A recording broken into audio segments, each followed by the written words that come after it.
თავისუფალი უნივერსიტეტი, ახალი არხი და ლიბჯე წარმოგიდგენთ ერთობლივ ლიტერატურულ პროექტს ინტერპრეტაცია. ჩვენ ვსაუბრობთ დღეს ჩემი აზრით საკმაოდ სენსიტიურ თემაზე, სენსიტიურზე იქიდან გამომდინარე, რომ როგორც წესი, ლიტერატურის კრიტიკოსები და არა მხოლოდ ისინი მიიჩნევენ, რომ ტექსტები სადაც თქვათ რაღაც აზრით რელიგიური მგრძნობელობა არის მაღალი დოზით, თქვათ, გამოხატული და ბოლო-ბოლო მისი პერსონაჟი შეიძლება იყოს წმინდანიც კი და ამ შემთხვევაში ბუნებრივია გულისხმობთ უფრო დიდი დოზით ჰაგიოგრაფიულ და ჰაგიოგრაფიულ ტექსტებს პირველ რიგში არ შეიძლება მივიჩნიოთ მხატვრულ ლიტერატურად. ეს არის ერთი აზრი. მეორე აზრი მიიჩნევს, რომ ტექსტები სადაც სტილი, ფორმა არის თქვათ მეტაფორული, ის ყველა შემთხვევაში არის მხატვრული ლიტერატურის შემადგენელი ნაწილი. ეს ყველაფერი წარმოშობს ერთ ძალიან საინტერესო და თქვათ დელიკატურ ამბავს, როგორც წესი, მხატვრული ლიტერატურა მოწოდებულია იმისკენ, რომ ჩვენ მოვახდინოთ მისი ინტერპრეტაცია, გააზრება, ხოლო არამხატვრული და მით უფრო დოგმატური ლიტერატურა რაღაც აზრით ამ ყველაფერს მოკლებულია. შესაბამისად, ჩვენ ამ ყველაფერზე ძალიან გამოწვლილვით ვისაუბრებთ, მით უფრო რომ თემა არის, მე ვფიქრობ, ძალიან საინტერესო. ვეხებით შუშანიკის წამებას, იაკობ ხუცეცის ჩვენი სტუმრები არის. ბატონი ბექა მინდიაშვილი, ბატონი ლევან ბუთხუზი და პირველი კითხვა არის ძალიან ზოგადი და გამომდინარეობს იმ შესავლიდან, რაც მე გავაკეთე. ბექა, რამდენად ფიქრობ შენ, არის თუ არა მხატვრული ლიტერატურა ჰაგიოგრაფია და კონკრეტულად შუშანიკის? მოგესალმებით.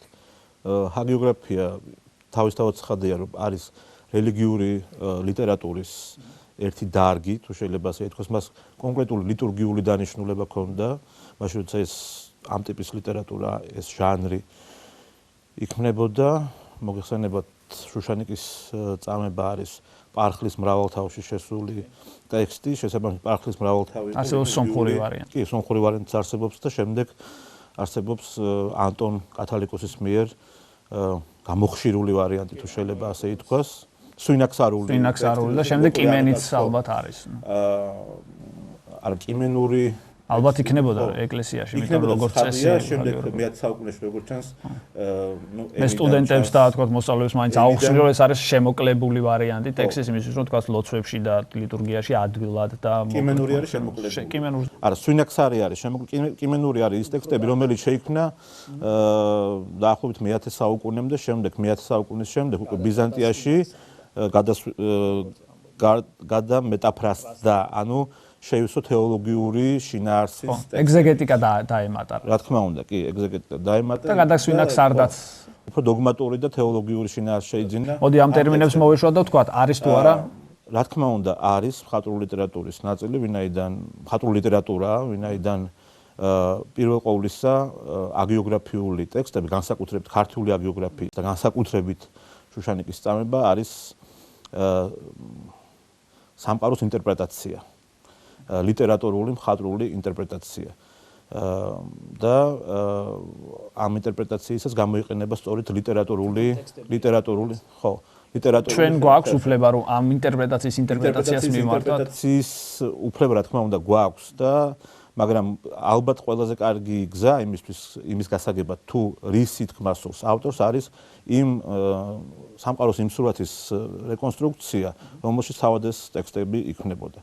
შუშანიკის წამება მე-5 საუკუნის მეორე ნახევარში შეიქმნა, მე-5 საუკუნის მიწურულს ალბათ უფრო და შესაბამისად ეს არის დრო საქართველოშიც და ოიკუმენაში, ანუ ქრისტიანიზებულ სამყაროს ქრისტიანიზებულ ნაწილში, როდესაც ანტიკურიდან წარმართული ცივილიზაციიდან ხდება ქრისტიანულ ცივილიზაციაში გადასვლა და აი ამ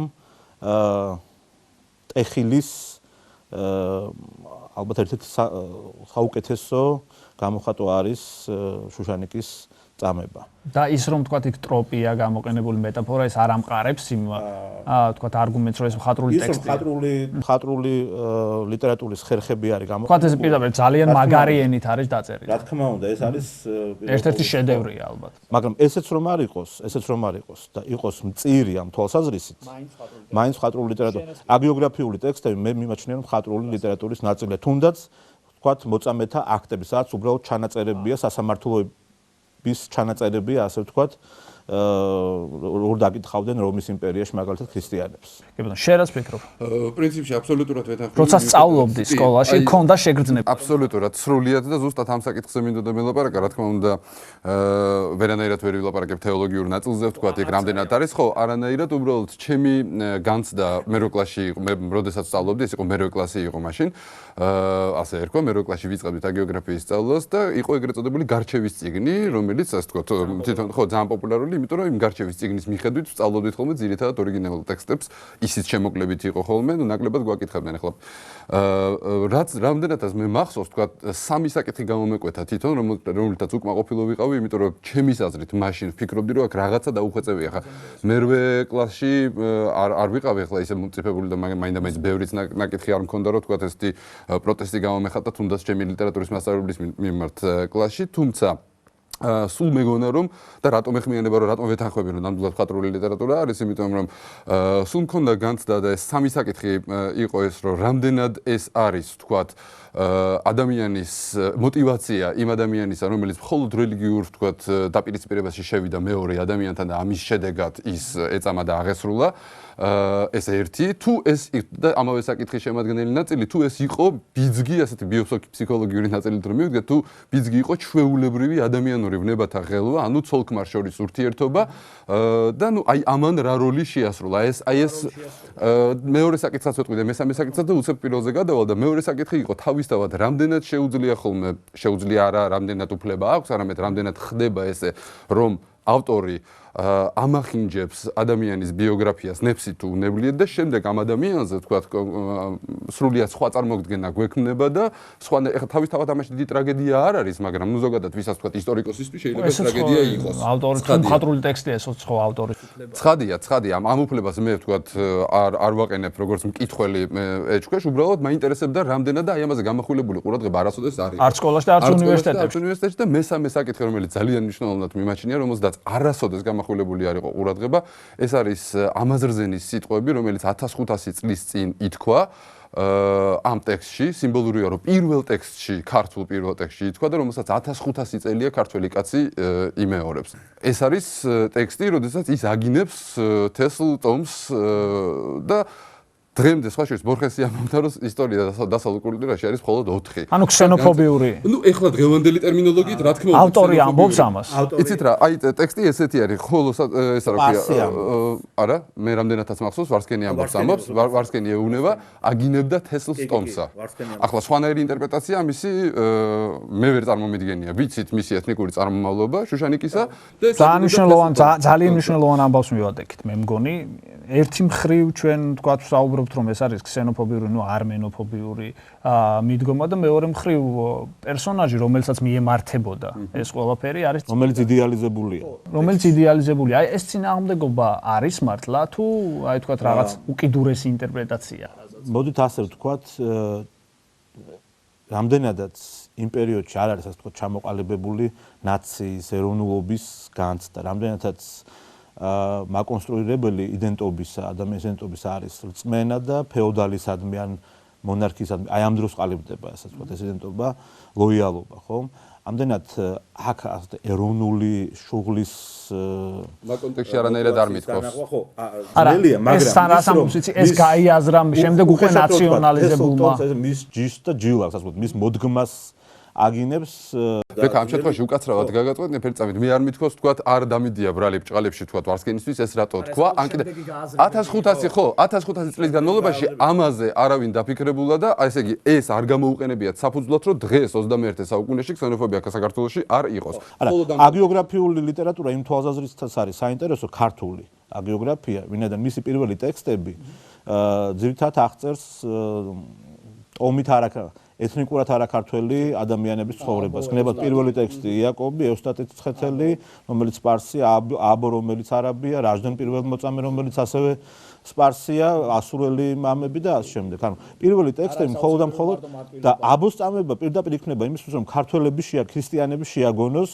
აქ ნაციონალიზმი ამ პერიოდში როგორც ფენომენი არ არსებობს, რა თქმა უნდა. ნაციონალიზმი აქ სხვა ტიპის იდენტობებზე არის საუბარი და ამაზე მე ვთქვი.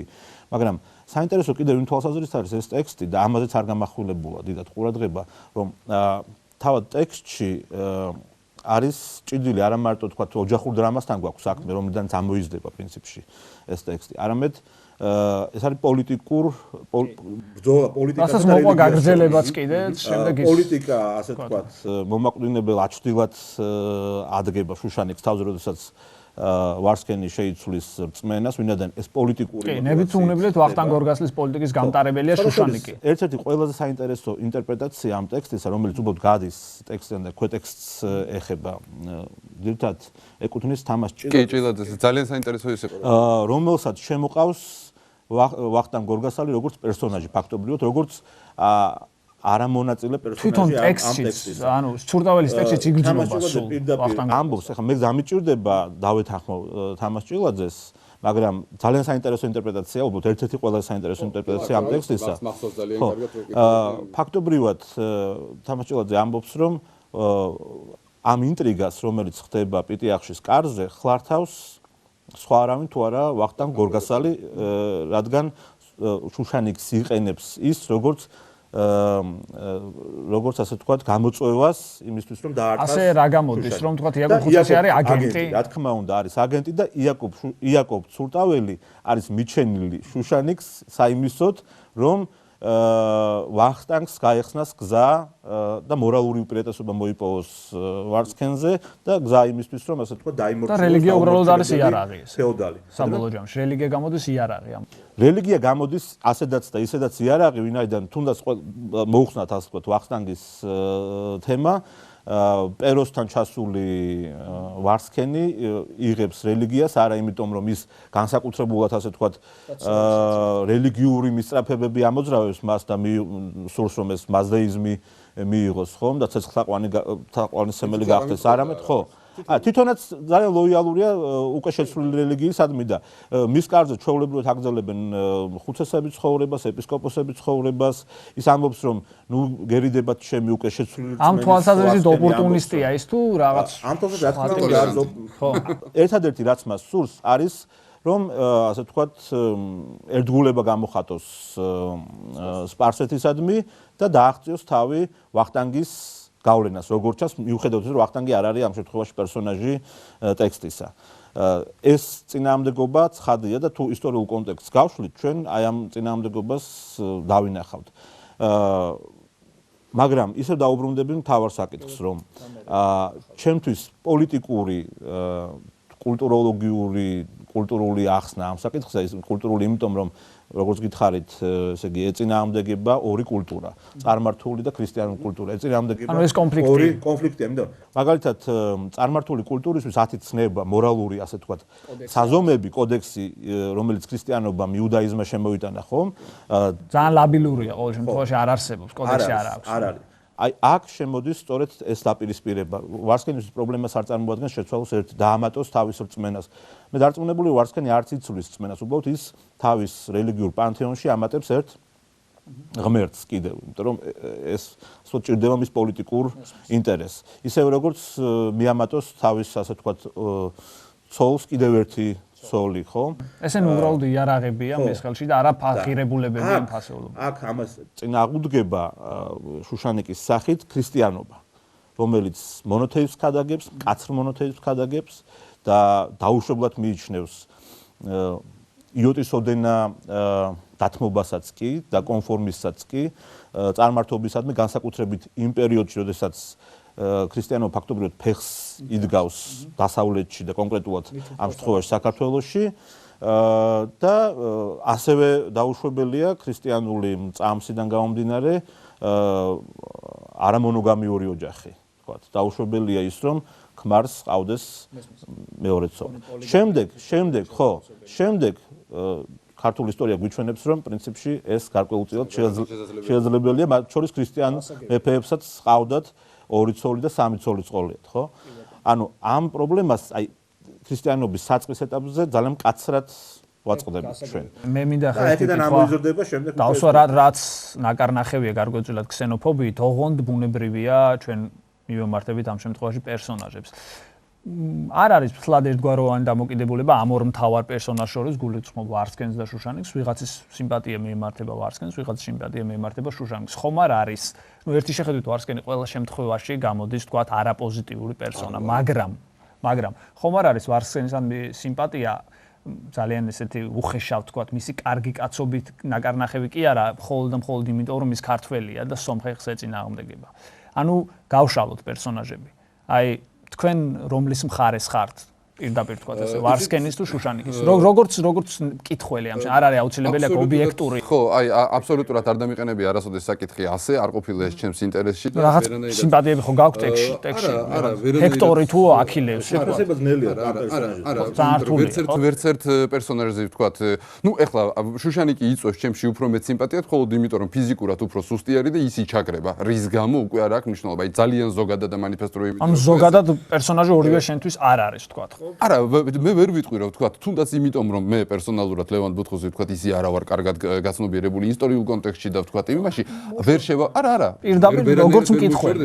მაგრამ როგორც მკითხველი სუფთა, ნუ ჩემი სიმპათია რა თქმა უნდა ცალსახად არის ყოველგვარი აი ამ ვთქვათ, იმისი კონიუნქტურის ვითარების, მოშორების ამას მინდა მოუშორდე და პირდაპირ პერსონაჟებს მიადეკი. რა თქმა უნდა, ჩემი სიმპათია ცალსახად არის იმ ადამიანისაკენ, რომელიც არის დაჭაგრული. ფიზიკურად დაჭაგრულია. უკვე აღარ მაინტერესებს თქვათ რა მოტივაციები იყო და რა წიაღსვლები იყო იმის იქით. კარგი კაცი იყო ვარსკენი, ცუდი კაცი იყო, უბრალოდ მე ამას არ ვაფასებ. მე ვამბობ, რომ აი ამ ორ პროტაგონისტს შორის, აი ამ ორ მთავარ პერსონაჟს. რა ტიპის პერსონაჟებია შენი აზრით, მოკლედ რომ მითხრა, აი თქვათ შუშანიკი შენთვის და ვარსკენის. არ ვსაუბრობ იმაზე შენ მოგწონს არ მოგწონს. ეს არის რა ქვია, ჩემს ბავშვობაში დაახლოებით იმავე პერიოდში, არ ვიცი ახლა შენ მაშინ კიდევ უფრო პატარა იყავი, იყო ეგეთი ფილმი ლომის ზამთარში, არ ვიცი ნანახი გაქვს თუ არა, ხო, პიტერ ოტული და კეტრინ ჰებერნი თამაშობენ და აი ძალიან გავს ჩემთვის ყოველ შემთხვევაში მაშინ როდესაც უყურებდი, მაშინ სწავლობდი ამ ფილმს და კითხვაც ძალიან ახლოს არის აი ამასთან. ფილმი იყო ძალიან კარგად დადგმული, ძალიან კარგად გაკეთებული, მეფე და დედოფალი, მათ შორის სიძულვილისა და სიყვარულის ძალიან დიდი ეს არის რა ქვია, ვერ გაიგებ რა ხდება ბოლოს და ბოლოს, უყვართ ერთმანეთით ზულს თუ არა. ჩემთვის აი ესეთი განცდა იყო. მაგრამ იქ კონფლიქტი ალბათ არ არის რელიგიასთან.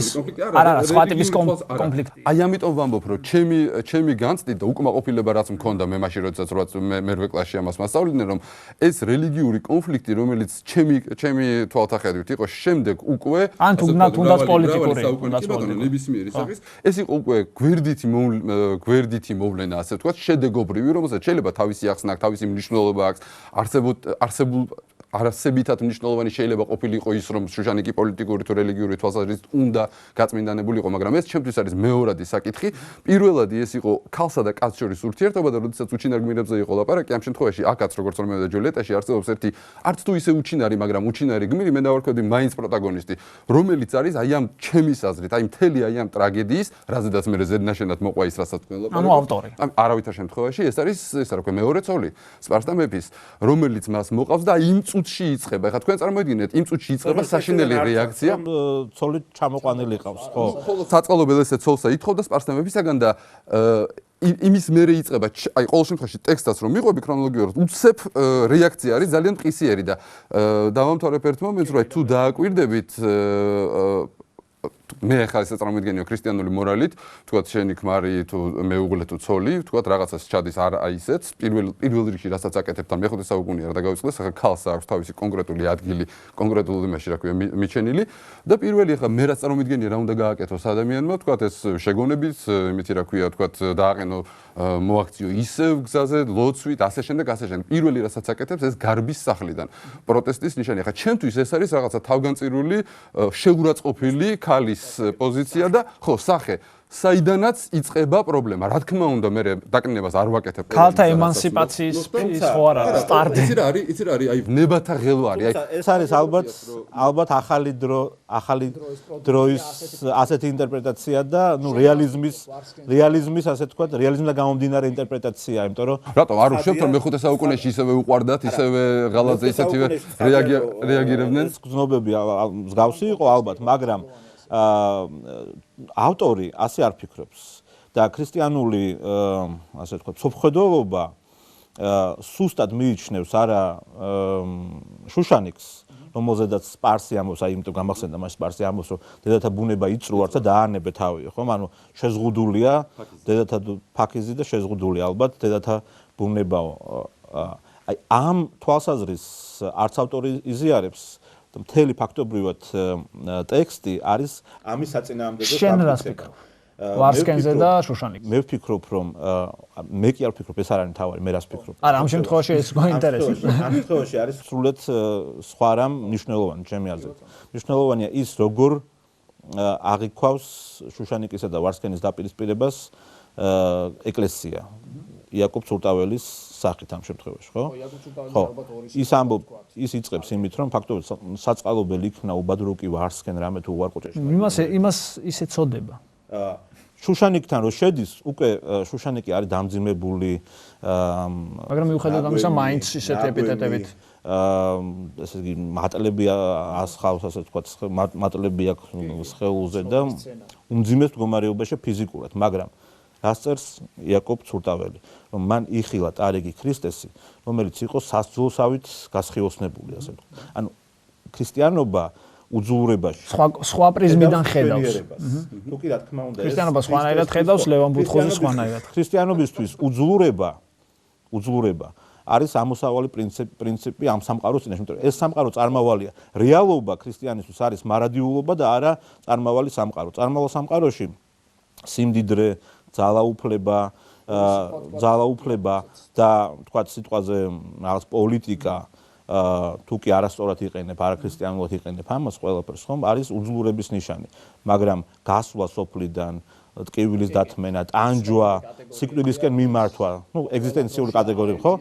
ეს არის ძალაუფლების, ქრისტიანული ძალაუფლების გამომვლინებელი. იაკობ ხუცეზე რა სიტყვი მაინტერესებს? როგორც პერსონაჟზე. როგორც ავტორზე არა, როგორც პერსონაჟზე. იაკობ ხუცესი არის ძალიან საინტერესო, ალბათ ერთ-ერთი ყველაზე საინტერესო პერსონაჟი, ვინაიდან ის არის ძალიან სწრაფი. ის მუდმივად ასე თქო ჩქარობს ტექსტში. სწრაფ წარვედი, სწრაფ ვიჯმენ და ასე შემდეგ. მუდმივად უნდა რაღაცას დაასწროს, რაღაც მოვლენებს დაასწროს. დაასწროს ემოციის გაგება, თქვათ, ვარსკენს შუშანიკის ემოციის გაგება დაასწროს, სხვა ეპისკოპოს აფოც შუშანიკის ემოციის გაგება. რატომ? აი ეს არის ძალიან საინტერესო. ნუ პირველი ახსნა ის არის, რომ ის არის მისი სულიერი მამა, თუ შეიძლება ასე ითქვას, მან აღზარდა შუშანიკი, მან დააყენა ამ არჩევანის წინაშე, თუ შეიძლება მისმა მზრუნველობამ, სულიერმა მზრუნველობამ დააყენა იმ არჩევანის წინაშე, რომ თქვათ უარეყო ოჯახიც კი ქრისტეს საღიარებლად და ნუ ესეთი რაღაც ცოტა ექსტრემისტული ნაბიჯი გადაედგა, ხომ? და ის თითქოს ამ თვალსაზრისით პასუხისგებლობას იღებს თავის თავზე, მაგრამ თუ დაუბრუნდებით ჭილადისეულ ინტერპრეტაციას, აქ უკვე უფრო ასე ვთქვათ სხვა პლანში გადადის იაკობის მოღვაწეობა და მას სურს კალაპოტში ჩააყენოს ამბოხი, რომელიც უნდა განვითარდეს ვარსკენის კარზე და არ უნდა რომ შუშანიკმა უკან დაიხიოს. ამიტომ სულ რაღაც 1 წლის წინ ცნობილმა ქართველმა მწერალმა ქალმა გამოსცა რომანი, რომლის სახელმა ძალიან დიდი აჟიოტაჟი გამოიწვია. მე მაინტერესებს თქვენგან იქიდან გამომდინარე, რომ ეს ამ რომანის სახელი გადათამაშებული იყო ერთ-ერთი პერსონაჟი შუშანიკის წამებიდან, თუმცა თვითონ რომანს ბუნებრივი არავითარი საერთო არ აქვს აი ამ შუშანიკის წამებასთან, ვინ არის ეს ავტორი და რა ქვია ამ რომანს. თქვენი პასუხები გამოგზავნეთ ტრადიციულად Facebook-ის გვერდზე ინტერპრეტაცია ქართული შრიფტით აგრეთვე და მოგზავნეთ, რაც შეეხება პრიზებს, პრიზები დააწესეს ქართულმა გამომცემლებებმა, ძალიან საინტერესო წიგნები. და ასევე არის პრიზად მართვის სკოლის მიერ, თავისუფალი უნივერსიტეტის მართვის სკოლის მიერ დაწესებული სპეციალური ტრეინინგები, მასტერკლასები, რომელსაც გაუძღვებიან თავისუფალი უნივერსიტეტის ლექტორები. ჩვენ ბევრი დრო არა გვაქვს და მინდა ლევანმა ისაუბროს იაკობ ხუცეზე როგორც პერსონაჟს. ამ შემთხვევაში მე როგორც პერსონაჟს არა, ცხადია შესამჩნევიერი, მაგრამ უფრო მაინტერესებდა ყოველთვის და უფრო ესეთი სიმპათია მქონდა მასზე როგორც მწერალზე, ამ შემთხვევაში ზუსტად მწერალზე და არა როგორც ვთქვათ პერსონაჟზე, იმიტომ რომ პერსონაჟი, მისი პერსონაჟი ნაკლებად მაღელვებდა, როდესაც ვკითხულობდი, მაგრამ აი ჩემთვის ეს იყო რაღაცა შექსპირის დარი, ადამიანი ძალიან ბევრ პასაჟებს და იმებს რა პარალელებს. მწერალი გენიალურია, შემიძლია ერთის კი, აი ეს იყო ჩემთვის აღმაფრთოვანებელი, თუნდაც იგივე ეს ძალიან რომანული ისინი. ძალიან ესეთი სერიოზული ჯერთი ენა არის ძალიან მნიშვნელოვანი, ხო? ძალიან განსხვავებით სხვადასხვა შორის მე ჰაგიოგრაფიული ტექსტებისგან, რომელიც მე პერსონალურად არ მომწონდა ლიტერატურული კითხვით. კი, მაგრამ ეს იყო რაღაცა ჩემთვის ძალიან მნიშვნელოვანი ტექსტი და იმეჭილადეს აქ ნათქვამი მე მგონი თუ არ ვწდები რა, აი ეს ჰაგიოგრაფიული ნაწილი რომ მოვაშოროთ, ხო? აი ვნებათა ხელთვის რაღაცა ძალიან დიდი წიგნი ხდება ხელში. ესენი მაინტერესებდა ყოველთვის და სულ იცი რატო ვფიქრობდი რომ გარდა ენისა და გარდა ვთქვათ რატომ იყო ჩემთვის მნიშვნელოვანი მწერალი და არის. იმიტომ რომ როგორც რომეო და ჯულიეტაში თუ გახსოვს რომ არის ერთი საინტერესო თემას დაწერდი, შექსპირი და ცურტავი. ნამდვილად, იმიტომ რომ ორივე იწყება აი ამ ჩაციკლური ვარ ზუსტად აი ამ ქალთან დაკავშირებით, იმიტომ რომ როგორც რომეო მიდის როზალინას მოსაძებნად იმაში რა ქვია ჯულიეტასთან, ანუ მას მანამდე უყვარს ვიღაცა ქალი, ანუ მესამე პროტაგონისტი არის, რომელიც თავარი მოქმედი პირია. უჩინარი ხელია. უჩინარი ადამიანი, რომელიც იმდენად მნიშვნელოვანია, რომ ის რო არ ყოფილიყო ჩვენ რომეო და ჯულიეტა არ გვექნებოდა, მაგრამ ის შექსპირის ფანტაზიის ნაყოფი იყო და ეს ფაქტებია. და აი აქ ცურტაველის ძალა, ასე ვთქვათ, არის არა რეალობა, იმიტომ რომ რეალობას არ აღწერს. ფაქტობრივად ერთი პასაჟია მხოლოდ ერთი ადგილი, სადაც ის აღწერს როგორი მძიმე იყო იმჟამად ცურტავში ცხოვრება და ადამიანები არ ცხოვრობდნენ ხანგრძლივად. მაგრამ ერთი მომენტი, როდესაც თუ გახსოვთ დიაკვანს სურს ნაცემ ნაგვემ შუშანიკს შეაწიოს სიტყვა. და იმის გამო რომ ვარსქენი კიდებსო თვალსო ტკის ამბობს ხოლმე და მხოლოდ. ესეთ რაღაცები იშვიათად გვხდება ჰაგიოგრაფიაში. ეს არის ხო? იცი რა არის ვინაიდან არ არის ჩამოყალიბებული ჰაგიოგრაფიული შაბლონი ამ დროისთვის კანონი. ამიტომ შუშანიკის აღწერაც თავად ავტორის მონაწილეობაც ფაქტობრივად იშვიათია უკვე შაბლონურ ჰაგიოგრაფიაში, ხო?